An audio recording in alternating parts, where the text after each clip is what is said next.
kan din mun sam thang din mun ni thì nên cái ngày nó ông ngang xí là vợ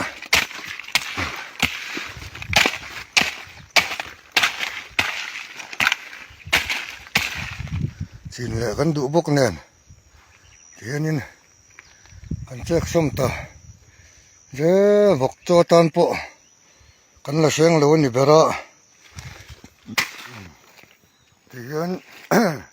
giờ lúm phải nó kan mu thế mà vàng thì hiện chúng là mà trong tên ăn tuổi thì hiện thân nuôi là mà trong tên ăn tuổi thì tiếng tây chúng là mà trong ăn tuổi lúm phul tỏi liên tục phải nó kan mu thế mà vàng chuan vok cho tan po vok pan ấy sáng lâu ni bera chú vàng chuan cái này hiện phun lệ chiếc lúm phun lệ cắn tụm vàng cắn phải ngút mấy đầu chân tiếng ấy nó đang ôm xí đâu vợ thì hiện cái này check xong ta về là nhỉ tu na hay là lúm thắt tắt thì cần check xong nghe hey thì hiện cần check xong ta hey mới làm lâu tội dễ là thì hiện cần check xong ta nè cho nên là em phun lệ cắn tụm vàng in thì anh kia nên vắt sâu tan nuôi mà hiện lại sâu dùng bồi check xong anh ngay đó nè hay anh xí pa anh dùng phun lúc đó anh xí hay thì nên cần check xong liền hàng tây hay tắc cái cần check xong liền ấy thì hắn bọc cho po lắc tội lộ hay lại bố tắc cái cần check xong liền ấy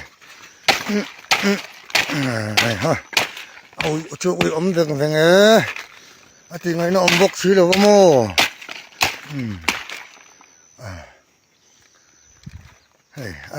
chạy xăm tu lý đó nhỉ và họ sạc em hàng lại tí anh chạy xăm lên này hàng tí dùng phun lúc tụi các buộc kẻ tốt anh nhỉ lại thì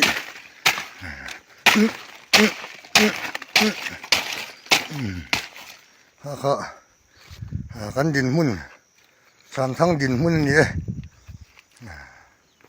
thì nên cái ngày nó ông ngang xí là vợ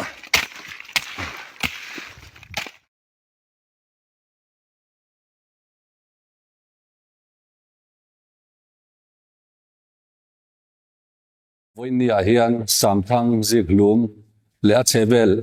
avanga press conference ron ko kan nia khilai bora kian Mizoram kan tham chua hi za asom ni tang som ni panga emovel chok ania sam thang chok tan po với nia hian press conference kan ko telani ti ha kan soi du ani hey nimina thanin oiten ka soi zur menga congress sarkarin kung sang ka japwa somret pakwa NLP kan ati thanin nasatakin Mizoram kan thlai te kha alo punga kain to del pia mai ba ka nasatakin tiral tur kha kan neta chu ta chilron nom ta chu si thirlama is put chatam karon thar ta bokani khami awang khanin kan sarkar kha anron ngena so kilaya si phira is coaching tu te khanin salnam bu mal tak le sarkar inarem rot fel tak ane pui the dan kong dan siam turin Mizoram sarkar congress sarkar kha anron ngena ti chuan the Mizoram is put restriction on movement beyond inner line sa order sa ka japwa sumpo pakhat kha congress sarkar khan kan siam ta ani khata khanin vai sumdong pam ham tak tak tena kan lo nei tu thil chin chang lo te du to kan han novel pheina turang kha dan alo ni ta ani ti chuanin hun a local de uleka kung sang kha japwa sumpo palia khanin kan mi puite na an chu NLP kal zel kha alania kan thai thar khalo pung zel box sia ti chuanin market competitor tena Mizoram thai an nom amma kan kalpui thozel thena tur danna tur ha dan charon siam leta chu Section 7 of the Bengali Staff Frontier Regulation 1873, Regulation 5 of 1873 Betsanin, the Mizoram Agricultural Produces Restriction on Movement Order 1994, Tika, Congress Sarkar Khan Kalu Tualeta Ani. Chu Gazette Khan Aswaka, Ea Gazette Pokan, Ea Gazette Tidun, Tunakina, E can media chairman and Tankon Alalam Teturangai Taela. Chu Ania, he order he. Hianin ahun laya ngai tola ngai big school te warcha te so ching te so chi lela Mizoram mina kan thon chua hemi ke mani na kan ei pialama thon chua te ang chi ho kha aron huam so ta vet mai kha ania ahun na ton dan thatak ani lo ne tu te na min ngen na wangin restriction order hi ke ni hian siam kan ni te kha min lo siat pui kan duwa hemi order 1994 kan han siam hian school order kan siam 1991 kha kan thiat ngal bok ani ti chuan dan hi voi khata hian apui tin vek theilowa sang kha ko som ko palia dan kan han siam po kha atha emema chu ti rualin afam kim lona practicalin kan han bu chota je khania ti chuanin sang kha ko som ko pa ko khanin kualia dan lo siam to sa khami amendment kha siam anita chu the Mizoram Agricultural Products Prohibition on Movement Amendment Order 1999 kha chu alo ni leta kha po kha BERF 1873 tlotsan ani baka Indian Constitution Article Samli Paru le Article Samthum Pasari tlotsana dan siam kha anita ani atoi theyang bera kalpui kan tumang ti chuanin kum sang kha ja kwa sam kwa palia kan dan siam kha chuanin nia vai an nom an ma ka Mizoram aron chen na tur dan na an ni ber maya kan ram po na tanga lak chua tur sumdong tu mol mang tak tak te khateng laka an chet pop na tur ven na kha ania ti chuan 1991 na dan lo om le ta a chuanin hemi kan zoram thai thar te na kan lo nei tu te na mi pui te na an thai thar an de ral ve thena na ram po na tanga thai thar lo lu tur lo dan na kha huam ta ni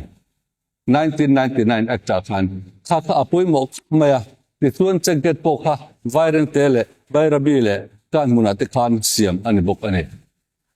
sang kha ko sam ko palia dan kha in chandon khanin ZPM workers te khanin na satakin an soya Congress te kha lo nei tu te mangai lo lai thar rampo na sal phal lo le chai thar tu te rabet ang hial khanin miron fuak kha ania amaro chu ani na taka chuanin aong zia tak tak an sian lo wang ani kan thai ching tu te na min request na awanga an mani protect na ta na sang kha zakwa som ko pali dan kha siam kan ni ti kha min lo siat pui kan duwa chu kan soi tu masa te kha kan suang hle ani ti kha kan soi du ani somkwa pakhata isku chungchanga dan kan siama somkwa palia helaya Mizoram changa kan thar chuaram pona changa an tol suahum hum tur danna sarkar siat puina ngein lo nei tu ten an ti swadan lo nei tu te hlok pui the turang ber an kal pui the dan si ha khatien kha kualia han kan siam le ani a ti chuan somkwa le pakwa ero chuanin rampona changa lo lut entinan hei tun tuma po hian sam thanga kan thar ta cheu maya khilaya le mun sang sanga zolpuya te po aniang chung te tuan sanga khatiak an thara an sal thei lo thil tam tak thil om the ania khatiang hun chung thatuanin waireng te kon lo dan cha mai turani sumi dan chu tu mai kan lo siam dai to tuna kan sarkarina aselo hi poi kan ti kan sarkar hianin siasela kan lo nei tu te ki an mang ang lawang ti hi kan rin ani he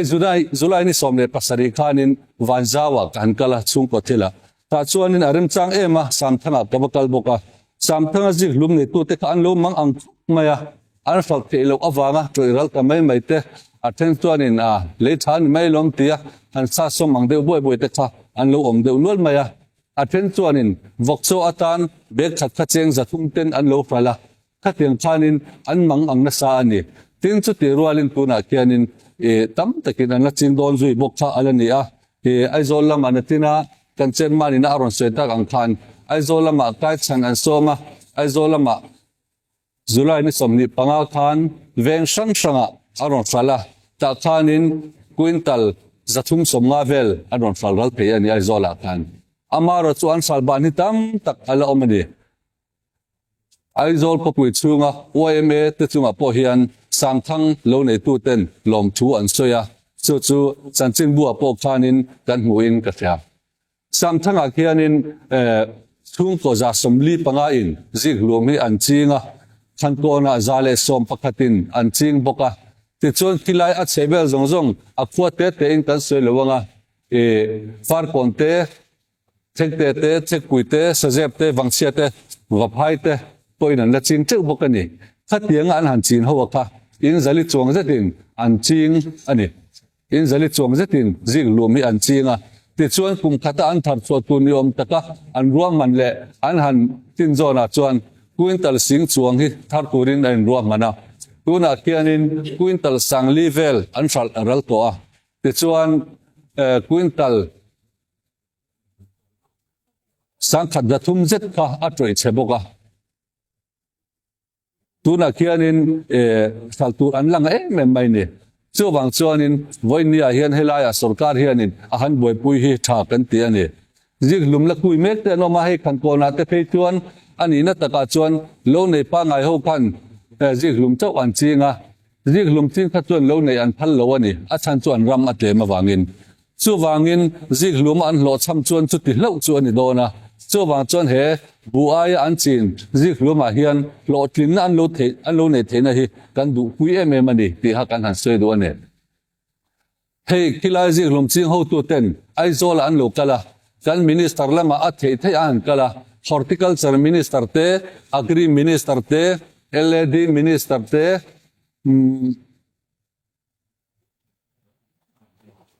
trade and commerce minister te andon muwa chin kan chief minister te pon don muwa chu ta helama tanga chandana chuan kan ngai tu adon nia ti kha an chandan tang hui kha ania kan chief minister ero kha chuan alo chang thui deuh hleka hailama zi hlung atem theyang ber lo lu thei tur angin trade and commerce lang te po abiani om takin kan lo tia ani kha ania khatianga phone in biang mai maya hailama tanga local khadan chi ani lawa chu wang chuan helaya dan thatak congress in sanka the question po palia lo siam MNF ina sanka the question po pa kwa atulang amendment aron siam kha dan mu mai karon kai thosela vaireng te daya kwanin emo kan huna emo te bairabia te emo khatianga khanin lo zuk dang vesela chu dan po chan tur helaya assembly na dan lo siam vek to kan neya kha dan khatuna hian an la selo ni kan sia voinia hian kan ko mu ngal ni box sela athaome ten abial tu MLA po alo lakal lawan tia an vuyang reng khop mai khilai tang ki ani chuanin Israel tiang deuh khan ne min thandam tu wa kan ngai pe ne nan tiang deuh khan ne ya tun thlengin ala tlo lo ni in an stoya ten mania nelaya aizol an ron ti thak ero kha chuan cheng singa in apurman oi mete zob tur purman ero kha chu aron tum sak ni in kan sia kha po kha alo mom mange in mele tu te thamange kan tia ma se an ni ero chuan in ti thakop mai amaro chu kan be se jok tak chu helai nguna te local sela kan har sanate mitin miron mo puisela miron ti puisela chu kan thak le kan du ber chu ani zoka eng po ni sela singa miron pe ha kan lom tho phawani ante ani kha ni kan sarkar hianin in thanma atang khan lo nei tu te du dan hi thop maya research based in engkim kan kalpui ani ante tin manifesto ate aresiam sak chil sang kha aron tiama kha kan ya tina top conclusion kan soyanga ti chuanin tuna kan han soi dulai taka chu the Mizoram Agricultural Product Prohibition of Movement Amendment Order 1999 hi ken ko rose kan ti kan chai ching tu te mga ina awangin tuna hian kan chai thar tu te an thar mek zela thar le zel turin ro man na po an kal pui mek zela chulaya chuanin helaya dan thu mai kan ho tu tena an siat lo ni om anga lang sia hi ron ko chan sela he dan to chan hian dule chakhate ma chu vaireng te po lo dang sela a chakhate me ma tul love ti te pona ti te ya hemi an ti do ne ro hi chuanin aizola ziglum zor association ho tu tele kinglam singtlang lama kan ho tu te khatiang le sarkar kha table khata chu khomin rel ho sela te chuanin khulaya an dang thei lo ani chuan aizola bazara ziglum zor tunu ho point kho thaklam emo ziglum zor na lam mun ziglum chin na mun pui an hoi vek to don ani kha khatuna hian kan thak len ania singtlang lo de tu ten ding de leping tuna hian an firmek ani tin an manifesto lam hi temin ha soi telila PZPM hianin manifesto kha an ron neya an manifesto ha karon kenga chuta chuanin an kalpung thal manifesto sangi somni pania anti so popisin khat anti chu ania chapter khanna chon agriculture antia chapter khat agriculture noya sector palina horticulture kha arun teta horticulture chuanin theti hian aron soya thaichin war tur than arun teya Mizoram pona thon suachi le Mizoram chunga eiral turchin into del turam malak ani anga chai chan big priority list hetiang hian siam ani ang anon tia priority list ka tiraron siam thata den dena ta chuanin ziglumi h na ani pakhat pani parian na ania so maro siama parian na hian ziglum hi alang kal mai ani kha priority list ahan arun lam ti kan mua ti chuanin an kalpui dan tur pok pha he aron soingal boka an kalpui dan tura chuanin heng thai hi a red field fai zokin sarkarin asiam lok anga atulang zelina chi po angai tuang aron tia hi anina taka chuan red siam lok hi pak maom lawa red siam lok om mi alawa achi hi sarkarin pakhan ma angai tu pui lo tuna hian ni kuma an chin ni kuma an salna changin duli zel kha ke ji an da tha chu chuan a chian le chu mi khop tham lo te chuan mani in a chi khan le ni tin apanina an kalpui dan tu manifesto lan dan chuan thaile the thamte rampona thon chuale ram chunga sal dan tur ata tolin sarkarin arwah man puyanga atul dan angin MSP arwah manang minimum support price sim hi kan chief minister zom takianin opposition ani lai dong khanin DRH da ati role khan minimum support price asoitel zelani chu helaya an manifesto potuna hian aron pungtel tangeya amaro chu bandu thak takin thai saldan tur hi sarkarin tuna hian ruwa man puina pakhat ma ane lawa minimum support price po hi apelawani kha kan soitel du'a tin asina chuan he manifesto ania vegetable supply chain field fight ata siaman niang aron tia hei hi tun thengin khoyama an la siam lo bok ani adina chuan crop insurance kalpui aniang antia crop insurance kalpui anilo crop insurance kalpui ani chuan tuna ken sam thanga kian an sal theilo awanga troi tam tak ni som pasari ka hang kalphan a thebel ten an thanin quintal sang khazanga don vel kha acheto ani khatiang chekha crop insurance awmani chuan kan sarkar chakta hian pese kan du ani hei kha kan dua hei kan englona hianin tuna kan sarkar son mek sim hianin tun ma tang khan thai thar hian din ti ome thai thar awangin tuna hian na satakin ma ansona chuwang choi zoram mi puite hian kan thanga besena sang takpo an mani a hian besena kan leya DRH da te po kha sang ni pathuma in thana aron chan khanin bible se za som kha aron da ngala tin sang ni som ni pathum December cabinet meeting an nei po khanin sang ni som ni pali atanga som ni panga atan khai chilenan bible se za som nga da pathuplung nan siama ma se budget session alo nia budget session al khani an da le mi alawani sani somni palile ninga khan thai leina tur pakhat ma anda lawa somni pangale somni paruk tuna budget se som kan man make up budget sum kan man make up po hian sai thar da na pakhat ma an da lowa kum thum chung in atira an da bible se zale som che kha he sai thar leina turin budget an la da ani chu wangin het tuna kan se du chu MNF le congress te khanin kan sarkar lai khan thei to pin lo nei tu te tan an ham than na turin an boilo na turin lok jok an kal zel the na tur le an pur zel the na tu han atu langin dan hi kan lo siam thin ani atu langin dan hi kan lo siam thina khat yang dan kan lo siam to te kha assembly library a mu thumai mai lovin kan ho tu te hian ching thuak sela an duan e chuan hei gazette an le kha chuate kan nei veka e voi all lo kan ngai tuana a kan neya hei atula ni chuan nakina kan media chairman ne na tangpo in e ala dir he tura kan nga yanga e he dan hi apoi mo a kan lo ne tu za somruga tanga somsari tena ai nga na lew lew ani awang hian kan sarkar hian ngai poi mo se kan du bok ani tin hei tuna hian kumni don kan han sarkar ta heti lai kara hianin kan sarkar hianin cabinet meeting a hian agriculture alo nei tu te ham thana tu rong hian malang nei an nei lo maya an meeting wo ing zang an meeting tam tok thomai ka nei vek na hian kha ta khan agriculture related an ti a hi tuanin kuvaro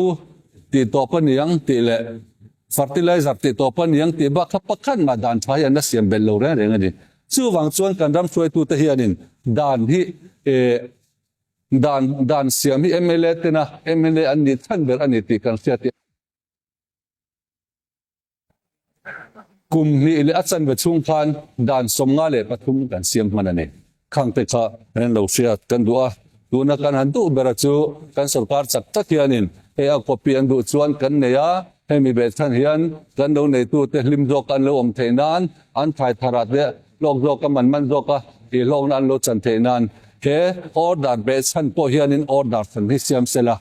direction khate tan kumar sa mo pese wiring te dai te lo zuk dang mai sela thingplang kan ho tu ten tho than tla an lo be na zong zong te kha ani na takin tel se ti kan du dan ani